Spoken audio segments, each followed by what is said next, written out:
Hi friends, welcome to our channel My Lifestyle and Cooking.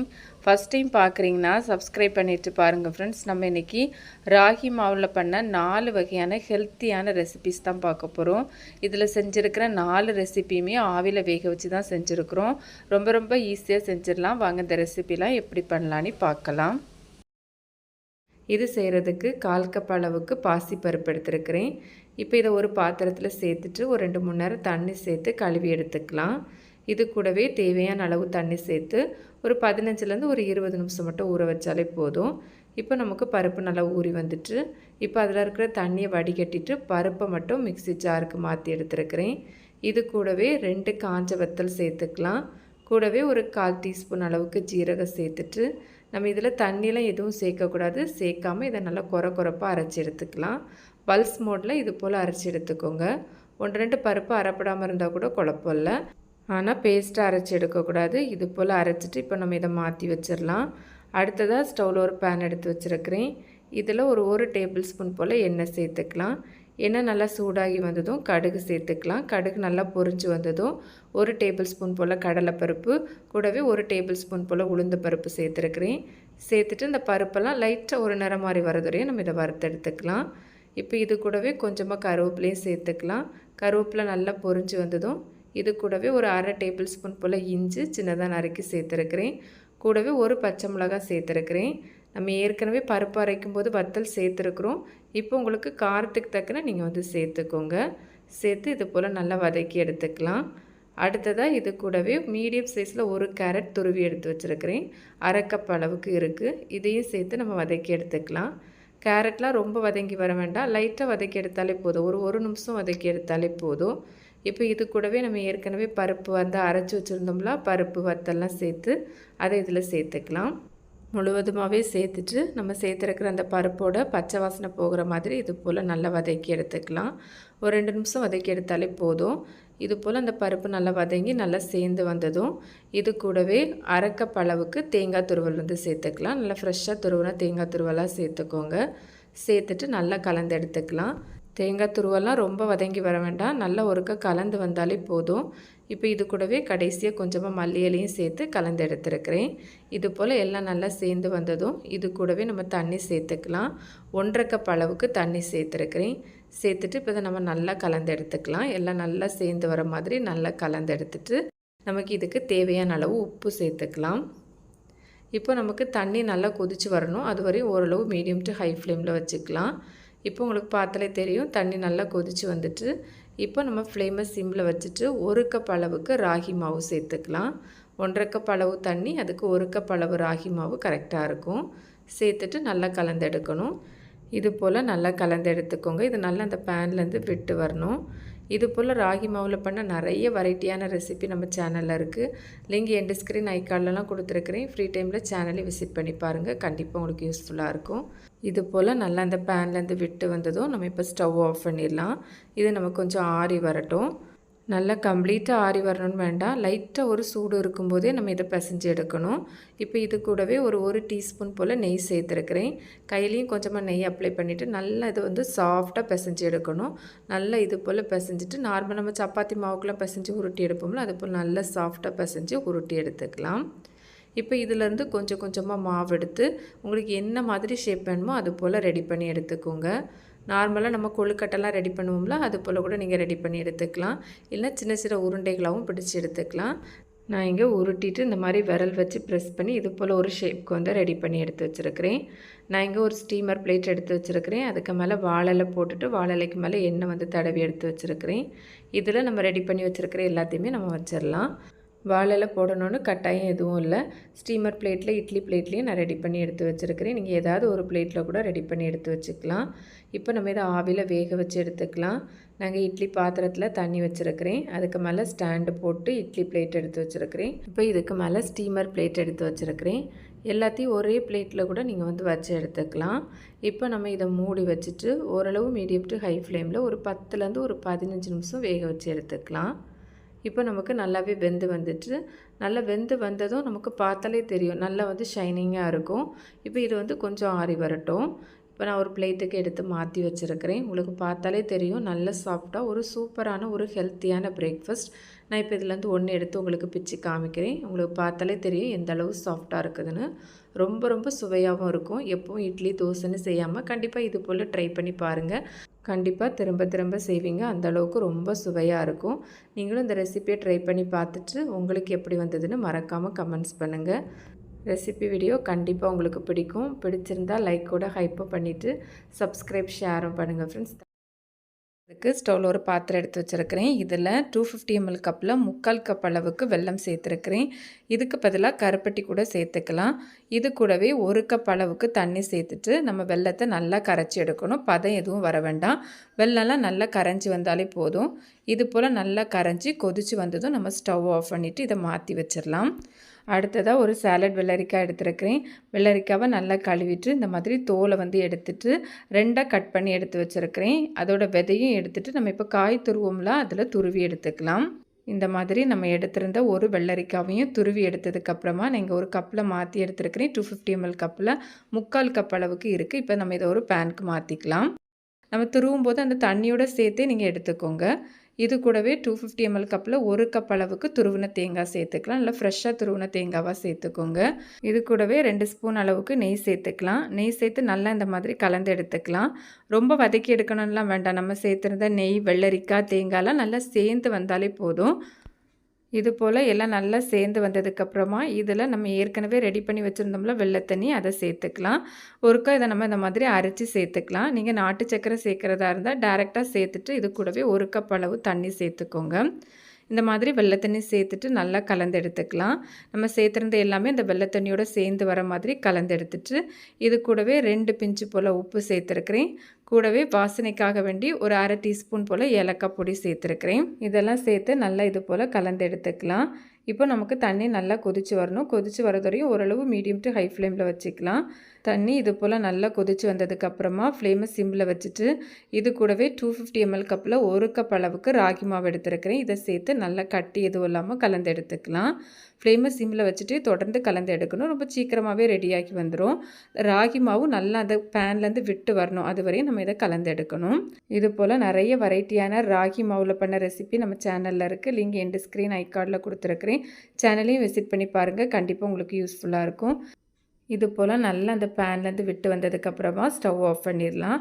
இது நமக்கு நல்லா கம்ப்ளீட்டாக ஆறி வரணும். இது போல் நல்லா ஆறி வந்ததுக்கப்புறமா கையில் கொஞ்சமாக எண்ணெய் அப்ளை பண்ணிவிட்டு இது போல் நல்லா சாஃப்டாக ஒருக்கா நல்லா பிசைஞ்சு எடுத்துக்கலாம். இந்த மாதிரி நல்லா பிசைஞ்சதுக்கப்புறமா இதுலேருந்து கொஞ்சம் மாவு எடுத்து நல்லா சாஃப்டாக உருட்டி எடுத்துக்கலாம். நான் இங்கே ஒரு வாழையிலையே இந்த மாதிரி வெட்டி எடுத்து வச்சுருக்கிறேன். தீயில நல்லா வாட்டிட்டு எண்ணெய் அப்ளை பண்ணி எடுத்து வச்சுருக்கிறேன். இதில் நம்ம உருட்டி வச்சுருக்கிற மாவு சேர்த்து இந்த மாதிரி தட்டி எடுத்துக்கலாம். கையில் கொஞ்சமாக எண்ணெய் அப்ளை பண்ணிவிட்டு தட்டி எடுத்துக்கோங்க. நான் இங்கே கொஞ்சம் நீளமாக செஞ்சு எடுத்துருக்கிறேன். உங்களுக்கு சின்ன சின்ன அடையாக போதும் அப்படின்னா கொஞ்சமாக மாவு எடுத்து சின்னதாக தட்டி கூட நீங்கள் ரெடி பண்ணி எடுத்துக்கலாம். இந்த மாதிரி தட்டி எடுத்ததுக்கப்புறமா இதை நம்ம ஃபோல்ட் பண்ணி எடுக்கணும். நாங்கள் காமிக்கிற மாதிரி இது போல் ஃபோல்ட் பண்ணி எடுத்துக்கலாம். அவ்வளோதான். இது போலவே நம்ம மீதி இருக்கிற எல்லாத்தையுமே ரெடி பண்ணி எடுத்துக்கலாம். ரொம்ப ரொம்ப ஈஸியாக செஞ்சிடலாம். ரொம்ப டேஸ்ட்டாக இருக்கும். கண்டிப்பாக மிஸ் பண்ணாமல் ட்ரை பண்ணி பாருங்கள். வாழை இலையில் செய்கிறதுனால இது நல்ல சுவையாகவும் மணமாகவும் இருக்கும். நான் இப்போ எல்லாத்தையுமே ரெடி பண்ணி எடுத்துருக்கிறேன்.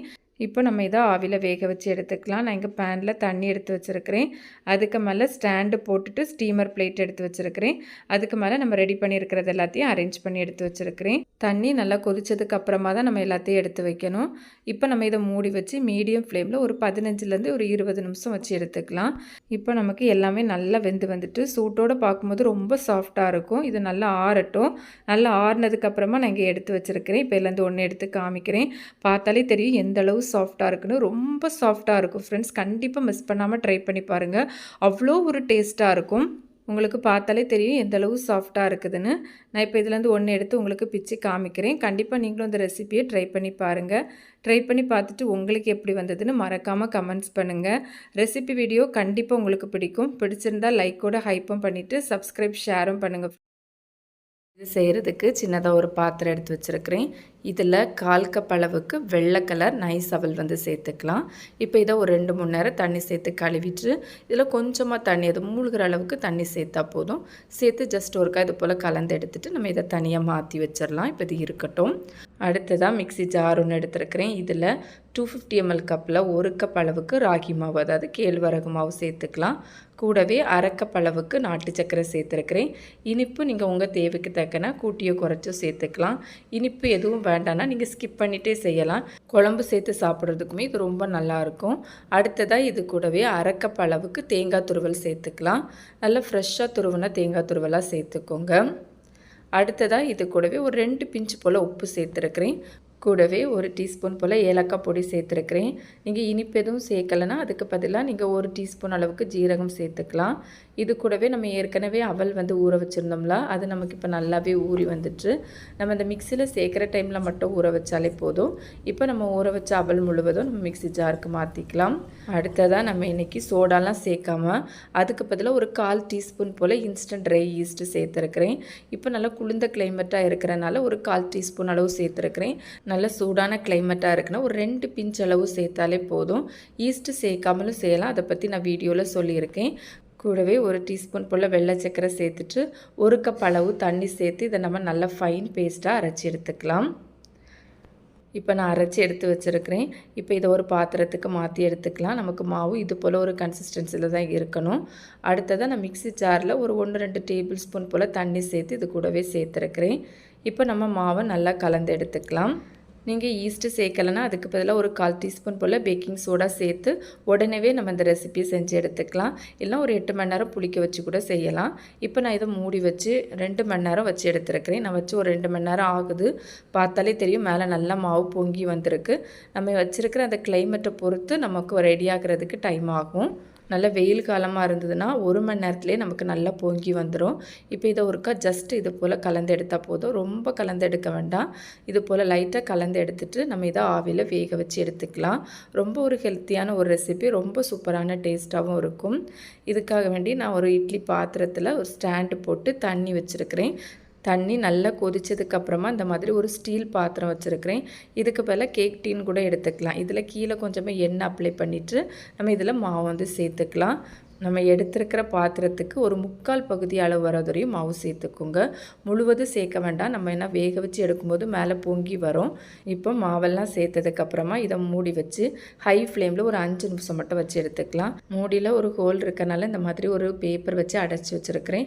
இப்போ ஒரு 5 நிமிஷத்துக்கு அப்புறமா ஓப்பன் பண்ணியிருக்கிறேன். இதுக்கு மேலே கொஞ்சமாக டூட்டி ஃப்ரூட்டி வந்து சேர்த்துருக்கிறேன். இதுக்கு பதிலாக எண்ணெயில் வறுத்த முந்திரி பருப்பு உள்ள திராட்சை கூட சேர்த்துக்கலாம். இல்லை எதுவும் வேண்டாம்னா நீங்கள் ஸ்கிப் பண்ணிவிட்டு கூட செய்யலாம். இப்போ திரும்பவும் இதை மூடி வச்சு மீடியம் ஃப்ளேமில் ஒரு 20லேருந்து ஒரு 25 நிமிஷம் நம்ம இதை வேக வச்சு எடுத்துக்கலாம். நான் இங்கே ஒரு 20 நிமிஷத்தில் ஆஃப் பண்ணிவிட்டேன். ஆஃப் பண்ணி ஒரு 5 நிமிஷத்துக்கு அப்புறமா தான் ஓப்பன் பண்ணியிருக்கிறேன். நல்லா வெந்து வந்துட்டு பார்த்தாலே தெரியும். செக் பண்ணோன்னா ஒரு கத்தி ஏதாவது இன்சர்ட் பண்ணி பாருங்கள். இதை வெளியே எடுத்து நல்லா ஆற வைக்கணும். நல்லா ஆறினதுக்கப்புறமா அந்த ஓரங்கள் தானாகவே விட்டு வரும்.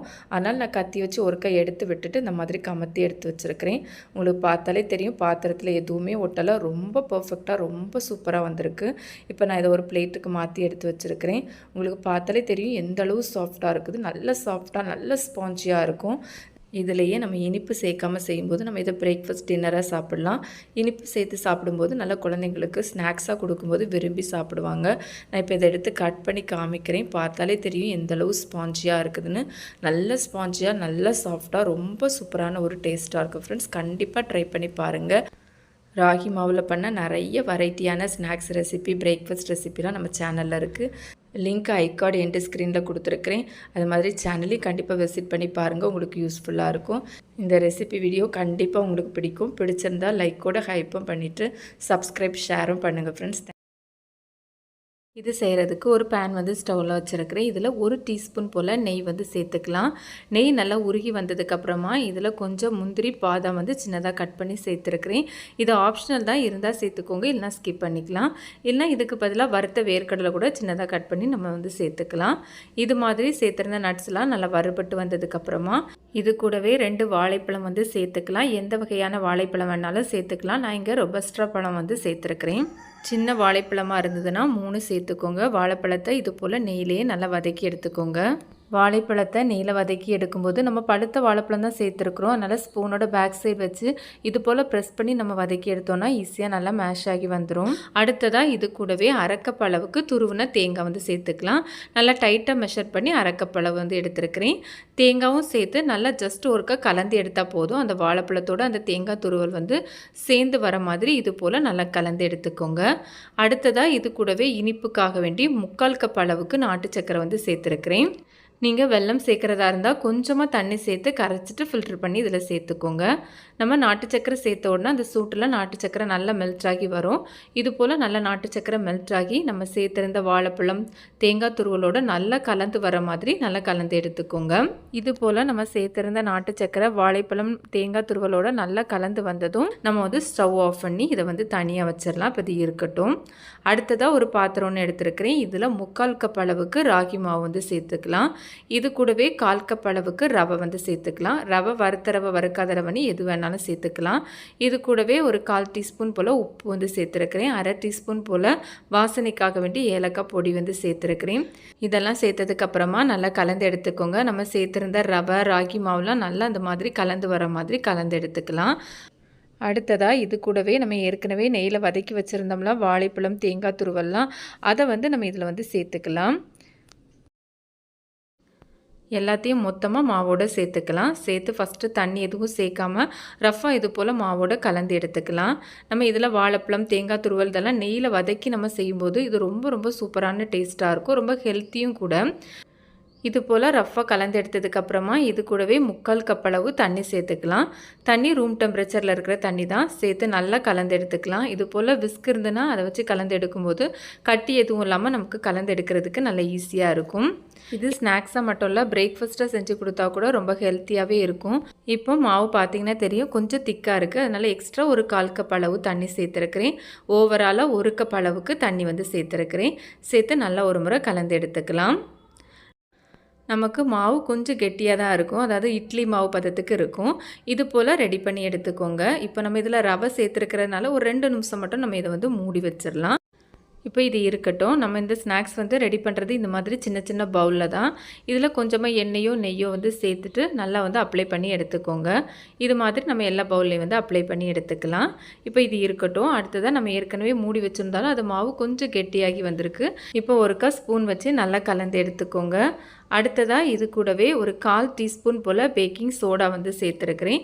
இது ஆப்ஷனல் தான். நீங்கள் வந்து சேர்க்காமல் கூட செய்யலாம். நம்ம இதில் வாழைப்பழம்லாம் நல்லா நெய்யில் வதக்கி செய்கிறதுனால இது நீங்கள் செய்யாமல் செஞ்சாலுமே டேஸ்ட் ரொம்பவே நல்லாயிருக்கும். ஆனால் நம்ம சேர்த்து செய்யும்போது நல்ல சாஃப்டாக இருக்கும். சேர்க்கலைன்னா கொஞ்சம் ஹார்டாக இருந்த மாதிரி இருக்கும். நீங்கள் வேண்டான்னா தாராளமாக ஸ்கிப் பண்ணிவிட்டு கூட செய்யலாம். இந்த மாதிரி நல்லா நம்ம சேர்த்துருந்த பேக்கிங் சோடா வந்து மாவோடு நல்லா கலந்து வர மாதிரி கலந்து எடுத்துக்கோங்க. நம்ம இன்றைக்கி சின்ன சின்ன பவுலில் தான் நம்ம வந்து ரெடி பண்ணி எடுக்கிறோம். நீங்கள் இதுக்கு பதிலாக கேக் டின் இல்லைனா பெரிய ஒரு பாத்திரத்தில் சேர்த்து கூட நீங்கள் வந்து ஸ்டீம் பண்ணி எடுத்துக்கலாம். இல்லைனா இட்லி தட்டில் வந்து சேர்த்து கூட நீங்கள் வந்து ரெடி பண்ணி எடுத்துக்கலாம். நீங்கள் உங்களுக்கு எந்த மாதிரி தேவையோ அது போல் நீங்கள் ரெடி பண்ணி எடுத்துக்கலாம். இது மாதிரி பவுலில் சேர்க்குறதா இருந்தால் ஒரு 3/4 பகுதிக்கு மட்டும் நம்ம ஃபில் பண்ணி எடுத்துக்கலாம். இதுக்கு மேலே கொஞ்சமாக தேங்காய் துருவல் வந்து சேர்த்துருக்கிறேன். நீங்கள் இதுக்கு பதிலாக பொடியாக நறுக்குன நட்ஸ் கூட சேர்த்துக்கலாம். இல்லை எதுவும் சேர்க்காமலும் செய்யலாம். எல்லாம் சேர்த்ததுக்கப்புறமா லைட்டாக ஒருக்க டேப் பண்ணிவிட்டு நம்ம இதை வந்து ஸ்டீம் பண்ணி எடுத்துக்கலாம். நான் இட்லி பாத்திரத்தில் ஸ்டாண்டு போட்டுட்டு அதுக்கு மேலே இட்லி பிளேட் வச்சுட்டு நம்ம ரெடி பண்ணி வச்சுருக்கிற ஸ்நாக்ஸ் வச்சுருக்கிறேன். மூடி வச்சுட்டு ஹை ஃப்ளேமில் ஒரு 15 நிமிஷம் வச்சு எடுத்தால் போதும். மீதி இருந்த மாவை இது போல் கேக் மோடில் வந்து கொஞ்சமாக சேர்த்து ஸ்டீம் பண்ணி எடுத்துருக்கிறேன். 15 நிமிஷத்தில் ஸ்டவ் ஆஃப் பண்ணிவிட்டேன். ஸ்டவ் ஆஃப் பண்ணி 5 நிமிஷத்துக்கு அப்புறமா தான் எடுத்துருக்கிறேன். நல்லா வெந்திருக்கான்னு வேணா நீங்கள் வந்து கத்தி ஏதாவது இன்சர்ட் பண்ணி செக் பண்ணிக்கோங்க. இப்போ நான் இதை வந்து வெளியே எடுத்து நல்லா ஆற வச்சுருக்கிறேன். ஆறுனதுக்கு அப்புறமா அந்த மாதிரி ஓரங்களை கத்தி வச்சு எடுத்து விட்டுட்டு டேப் பண்ணிங்கன்னா ரொம்ப ஈஸியாகவே வந்துடும். நமக்கு அந்த பாத்திரத்தில் கூட எதுவும் ஒட்டலை. பார்த்தாலே தெரியும் நல்லா சாஃப்டாக ரொம்ப சூப்பராக வந்திருக்கு. இது போலவே நான் எல்லாத்தையுமே டீமோல்ட் பண்ணி ஒரு பிளேட்டுக்கு மாற்றி எடுத்து வச்சுருக்கிறேன் ஃப்ரெண்ட்ஸ். இப்போ இதுலேருந்து ஒன்று எடுத்து உங்களுக்கு காமிக்கிறேன். நல்லா சாஃப்டாக இருக்கும். ஒரு சூப்பரான ஹெல்த்தியான ஒரு ஸ்நாக்ஸ் இது. இதுலேருந்து ஒன்று எடுத்து உங்களுக்கு பிச்சு காமிக்கிறேன். பார்த்தீங்கனாலே தெரியும் ரொம்ப சூப்பராக இருக்கும். ஒன்று சாப்பிட்டாலே நல்லா ஃபில்லிங்காகவும் இருக்கும். வீட்டில் நல்லா பழுத்த வாழைப்பழமும் இருக்குது, ராகி மாவும் இருந்ததுன்னா கண்டிப்பாக ட்ரை பண்ணி பாருங்கள். ரொம்ப ரொம்ப சூப்பரான டேஸ்ட்டாக இருக்கும் ஃப்ரெண்ட்ஸ். நீங்கள் இதுவரை இது மாதிரி செஞ்சதில்லைன்னா கண்டிப்பாக ஒரு முறை ட்ரை பண்ணி பாருங்கள். ட்ரை பண்ணி பார்த்துட்டு உங்களுக்கு எப்படி வந்ததுன்னு மறக்காமல் கமெண்ட்ஸ் பண்ணுங்கள். ரெசிபி வீடியோ கண்டிப்பாக பிடிக்கும். பிடிச்சிருந்தால் லைக் பண்ணி ஷேர் பண்ணி சப்ஸ்கிரைப் பண்ணுங்கள் ஃப்ரெண்ட்ஸ். தேங்க்ஸ் ஃபார் வாட்சிங். பை.